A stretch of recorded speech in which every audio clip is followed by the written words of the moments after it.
Good evening, my lovelies, and welcome. I'm Lady Creepypasta. I am sure you are often asked, my dears, why you love horror so much. I am asked that myself on occasion, and my only answer is that the world of horror fiction is so much less scary than real life sometimes. Today's tale is from Creepypasta Wikia. And though this is a tale of fiction, the reality that inspired it was oh so much more terrifying. It's time now, my dears. Come now, lean in closer, and we'll begin.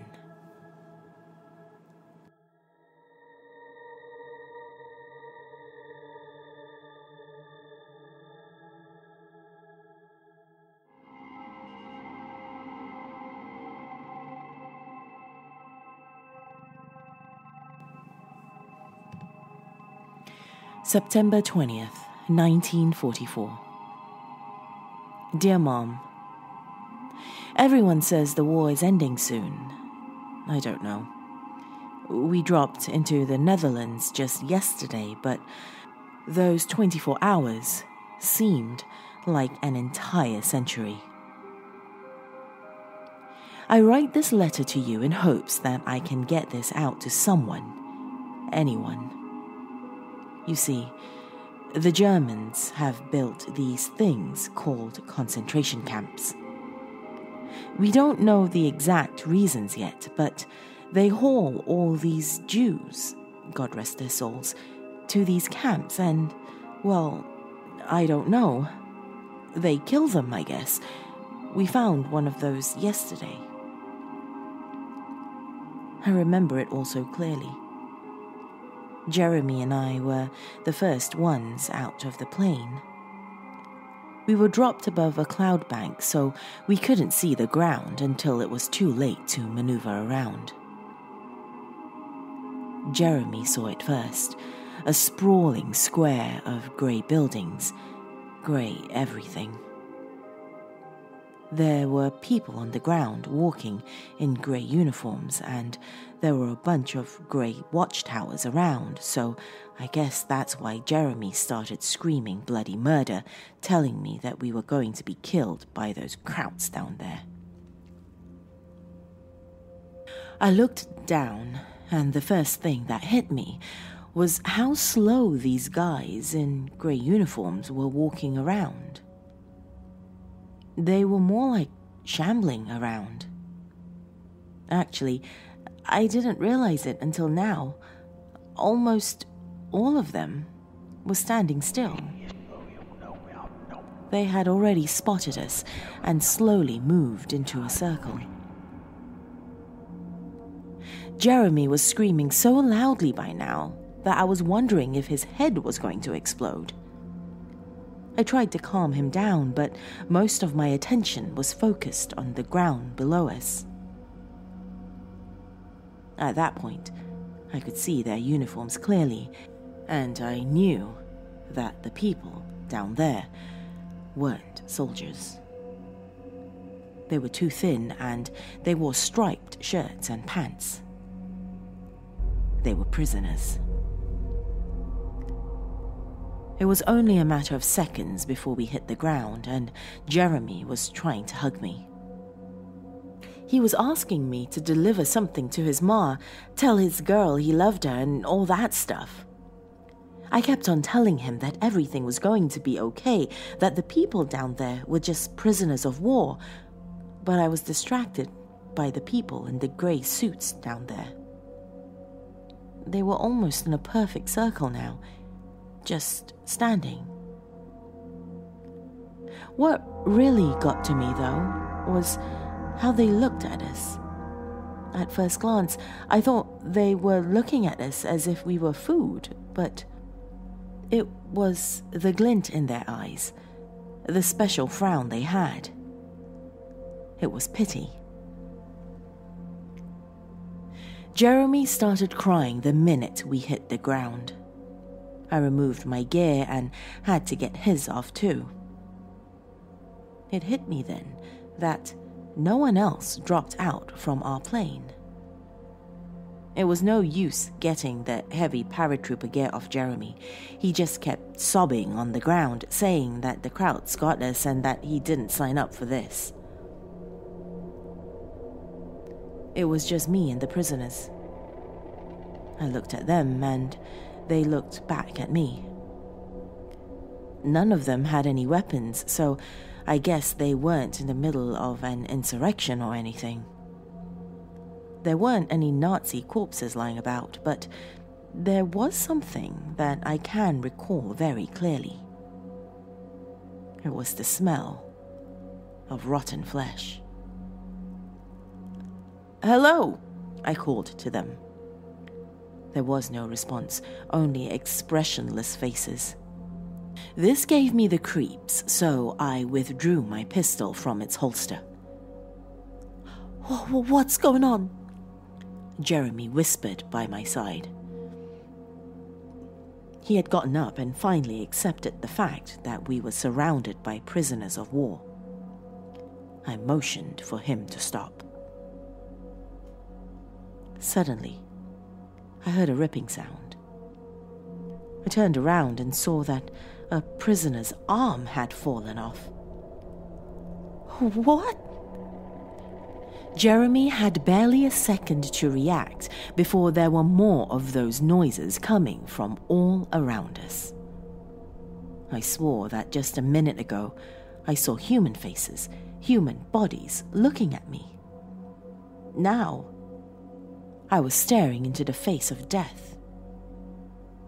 There wasn't really any other way to explain it. The wind picked up and the sky above had darkened considerably. And, all the while, the question of why this was happening to the prisoners ran through my head. The answer was obvious. We were surrounded by standing corpses. I saw it now. The eyeballs were withered, dirty. The faces' features fell off one by one. Cheeks had holes in them, foreheads had bullet wounds. The only consistent thing about them were their clothes, that shade of grey. I tell you, if I ever see that shade again, I'll vomit. Jeremy had already begun running, but we were still surrounded, and even though the prisoners' bodies were falling apart, it seemed that they were slowly closing in on us. For the first time in my life, I could see the effects of time. Legs became femurs and faces turned into skulls. In a few seconds, piles upon piles of bones and rotting flesh lay around us. Yet, there was still one prisoner who remained. Even though his brethren had all died, he still stood there, ever so slightly shaking back and forth. His head was fixated on the ground, but I swear he snapped it up in a quarter of a second when I aimed my pistol at him. "Don't move!" I yelled. Jeremy was probably running for his life by now, but I wasn't about to leave with this guy on our tail. He had to be dealt with. He stared at me, his eyelids pulled back all the way. I fired a warning shot at his feet. He merely smiled and laughed. It was an ear-piercing sound, but he cocked his head up and laughed. I turned around and began running towards Jeremy. The laughs got worse, and I think I know why it sounded so bad.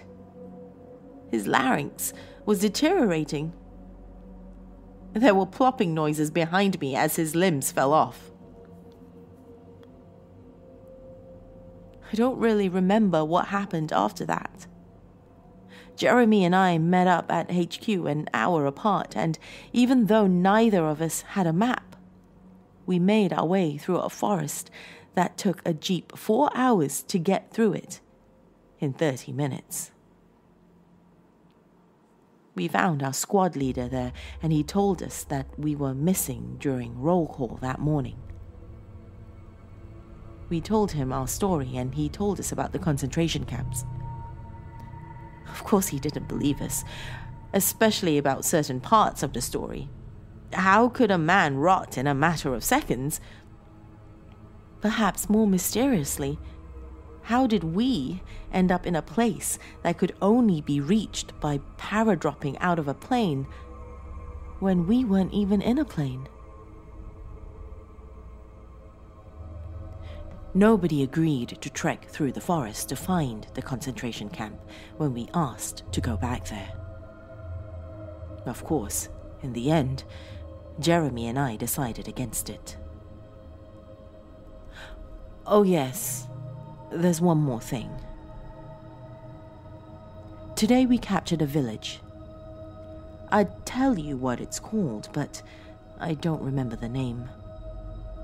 We were lucky enough to surprise and capture all of the German soldiers there without a fight. We even caught a high-ranking German officer.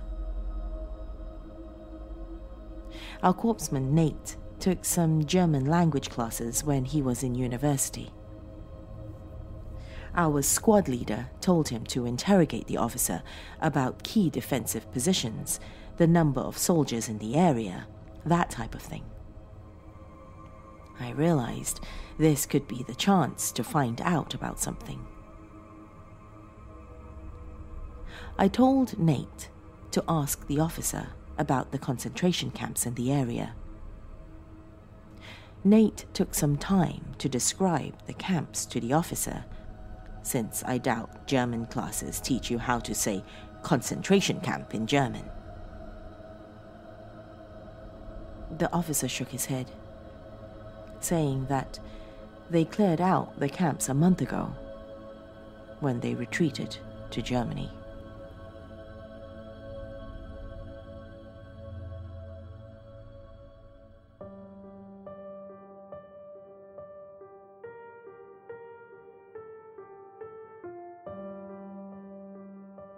Thank you for joining me this evening, my dears. If you're watching this on YouTube, leave me a comment below and remember to give this video a like. For those of you who are listening on the podcast, pop me a message on social media. I am Lady McCreepster on both Facebook and Twitter. I'd like to take this opportunity to thank my dark family on Patreon. Your support really does mean the world to me and helps keep this channel and podcast going. If you would like to join my dark family and support this channel for as little as $1 a month, log on to patreon.com/LadyMcCreepster for more information. That's all I have for you this evening, my dears. Till next time, sweet dreams.